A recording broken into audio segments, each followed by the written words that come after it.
Before we get started with today's interview, just a quick reminder, click the thumbs up, make sure you subscribe, and ding the bell so that you don't miss any of the great interviews that we have coming up. Now, on to today's interview.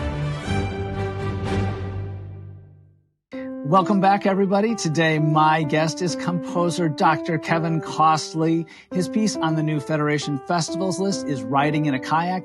You can find it in his book, My Moving World. Welcome, Kevin. Thank you for having me. I loved sight reading, Riding in a Kayak. It's in 3/4 time. It gives the student an opportunity to really feel that 3/4 pulse. I can clearly feel the paddling motion of the kayak as I sight read through this piece. And it has these beautiful, well-shaped, arced phrases. And then you also have built in 3 different opportunities for retardandos.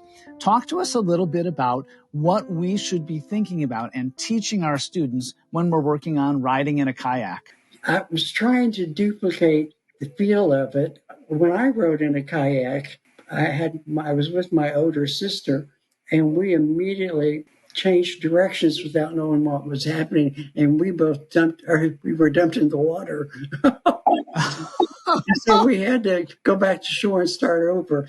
And so anyway, and we just laughed and laughed and laughed about it. I wrote deliberately, I think about half of the pieces in that book, I wrote them in 3/4, I think. I try to have an equal proportion 4/4. We start out method books with 4/4 generally, and 4/4 is common time because people feel it. It just seems to be a natural feeling of 1, 2, 3, 4, 1, 2, 3, 4. But more of a waltz, 1, 2, 3, 1, 2, 3.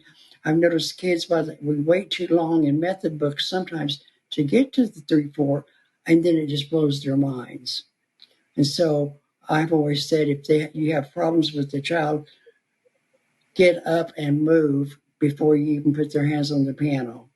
Get that in their head, that 1, 2, 3. Get up and dance with them, move, do something off the piano. So that's what I would recommend.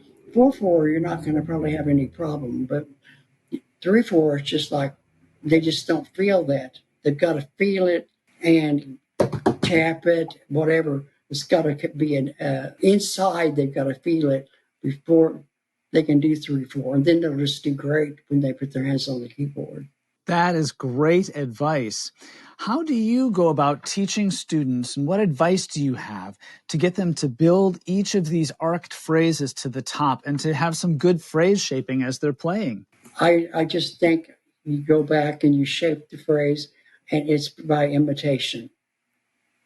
And if you just do 1 or 2 phrases a week at a lesson, and you're shaping the phrase and not doing anything else with the piece, they'll finally learn to get the feeling of it. I love that advice to provide a good musical example for each student. And I think that just highlights our important role as piano teachers, that we have to provide that good example. And it's a great reminder to provide students with lots and lots of examples of how to play something and to be that exemplar. Excellent.